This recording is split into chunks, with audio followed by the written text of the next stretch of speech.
Porzingis is one-on-one. He spins. He dunks. Wow. Three-pointer by Porzingis. Good.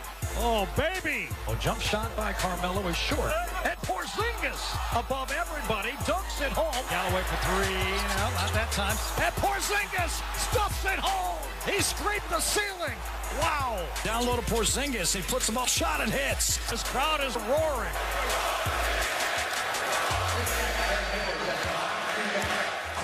Kristaps Porzingis has another big night for the Knicks. 29 points and 11 boards in a win over the Hornets. Stephen A., what is your reaction to all this Zing love in your city? I got to admit, I'm stunned.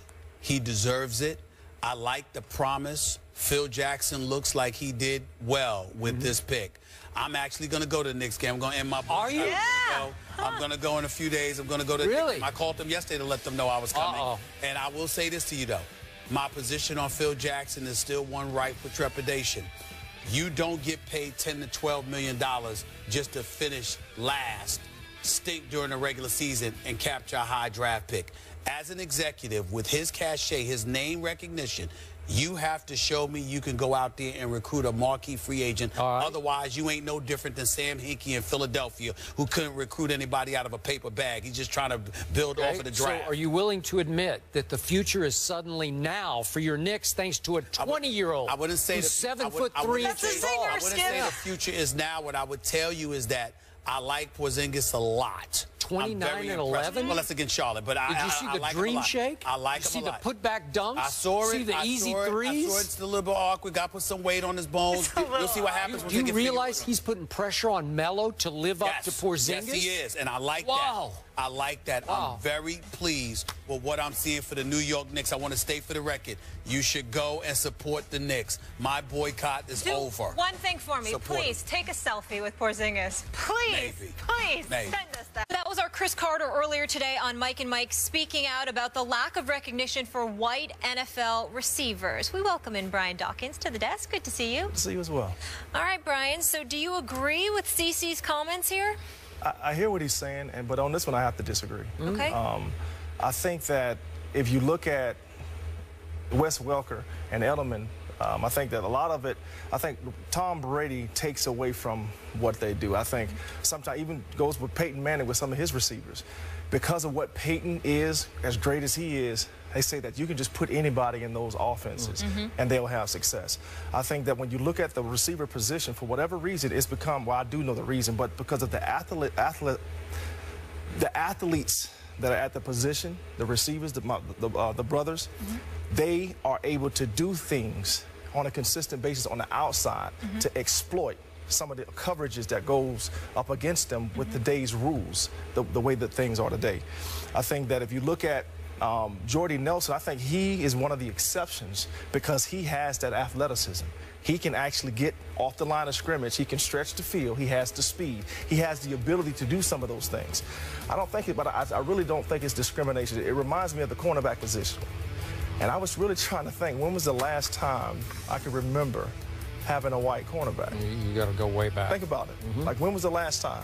And I don't think it's because of, you know, cornerbacks, white guys, you know, we're prejudiced against those guys. I think you're just saying the facts. You're just saying the athletes, right? More of the athletes are apt to be African Americans in at that position.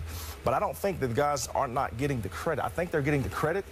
I just don't think it's going to be the credit that the Julio Jones gets, the Megatron gets, because listen, when you're talking about those guys, you're talking about potential Hall of Fame type of guys. So I think that they get that type of, you know, credit. But to Chris's point, Wes Welker and those guys will not. I don't think they ever will get that type of pub. It's not because of white. I think it's because of talent. Well, that's basically what I said, and I think that when you look at it from the point of what Chris Carter was saying, I get where he's coming from, but there's a couple of sides to this. Number one is what you're pointing out, the fact that predominantly at those positions, you see black players as opposed to white players. And then the other point that I brought up to Skip and Molly earlier was the fact that in the case of a Julian Edelman example, who Skip considers a stud, we've raved so much about Tom Brady that pretty much everybody is glossed over because of the greatness of Tom Brady, because you're perceived as being a byproduct of the greatness that he puts on display on a year-to-year basis. Whereas, for example, even though Aaron Rodgers is so great, there isn't a sustained system spanning years and years and years in Green Bay for you to look at Aaron Rodgers and say it's everybody else with Aaron Rodgers. You see what I'm saying? Whereas with Tom Brady, he's been in New England, you know, for the last 13, 14 years doing this with the same coach. You understand? And pretty much the same system. So you look at it from that perspective, and obviously that factors into the equation as well. And then we can take it to another level. Like, for example, we see Matthew Stafford. But he's throwing the Megatron. Yes, he is. When Megatron doesn't seem to be Megatron, where does Detroit's offense go?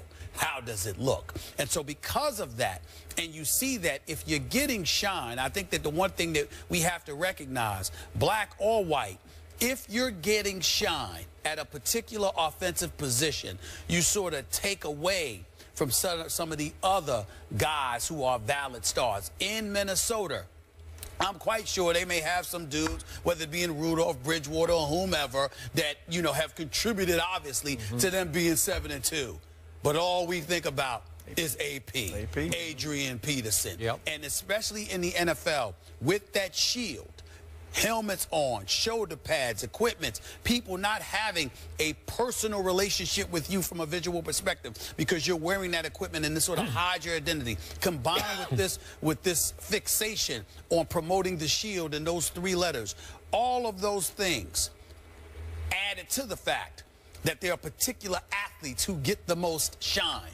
I think all of those play a role in diminishing the sizzle that the white receivers could potentially get. But it ain't many of them, and that also is a reason why. No, can I add to that also? When you go into a game and you're going to prepare for a team, as a defensive coordinator, as a defensive player, we look at receivers and say, okay, who do I have to roll coverage to because of their greatness, because of how the team either uses them?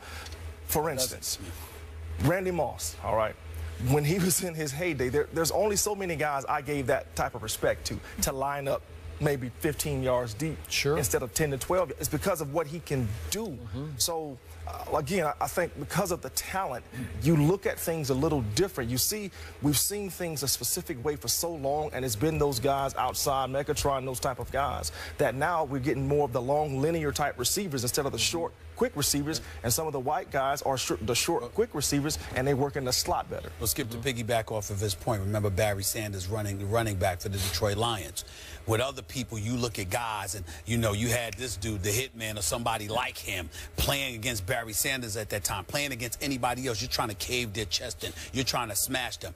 With Barry Sanders, you literally found yourself trying to stand in your lane and saying, okay, let me just make sure I control this gap, because he was so elusive, he would embarrass you with the jukes that he would put on you. So his talent made you scared to come at him full throttle because he could embarrass you. That kind of ability. So I'm hearing this conclusion, that it's not discrimination as you see it. Right. It's simply the white receivers don't deserve that much credit because they're not that good.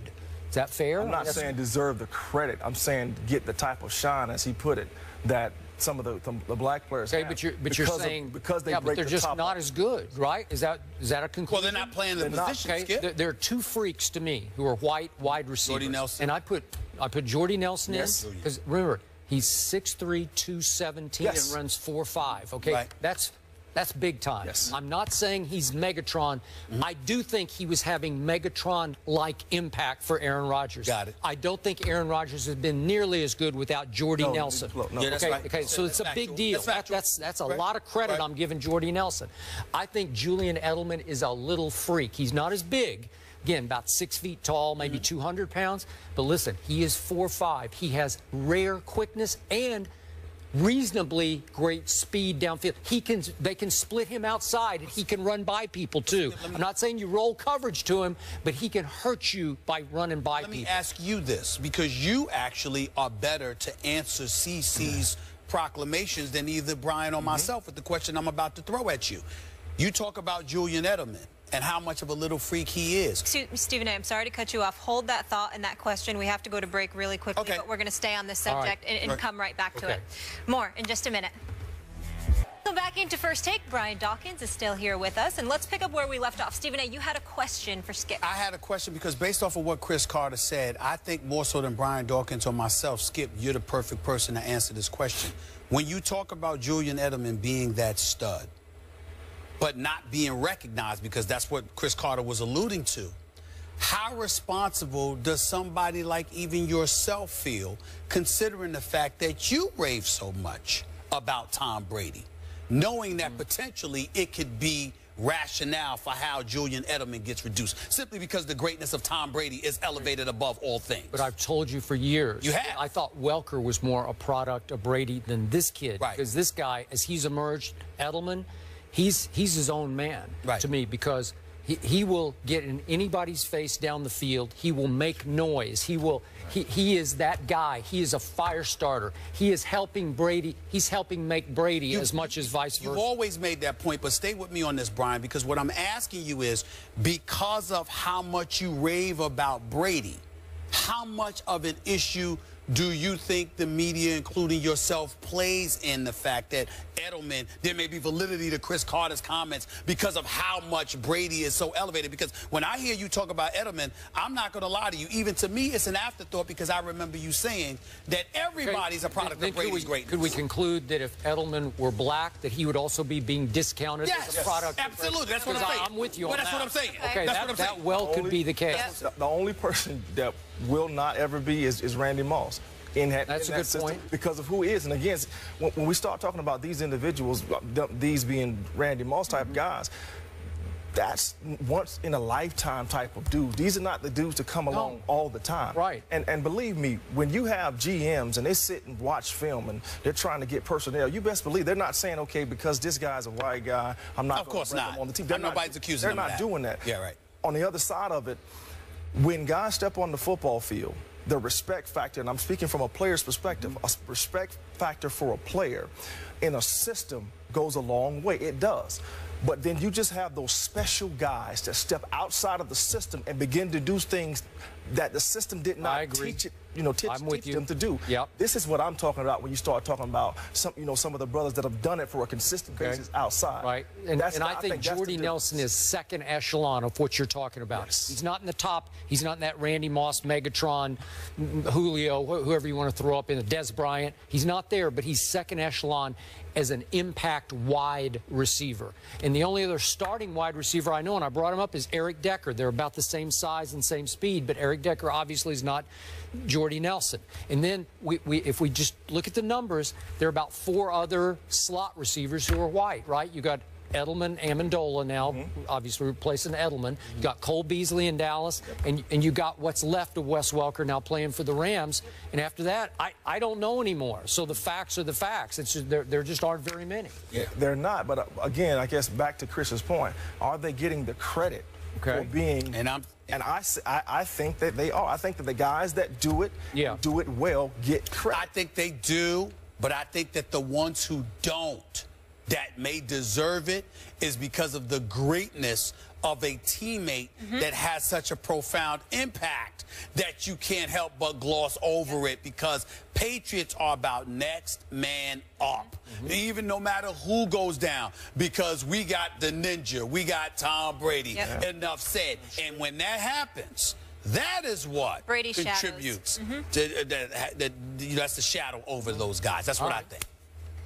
We'll leave it there. Brian, thank you so much for being with us. Appreciate it. We have a white NBA player who's certainly getting the love in New York. New York Daily News with the headline, Zing Sanity. Stephen A. loves it. Porzingis taking Molly will not be on the show in the future. So what does Stephen A. brought this up just to annoy me. Sanity in NYC. Miss Connecticut. You do have that power. Trying to talk junk.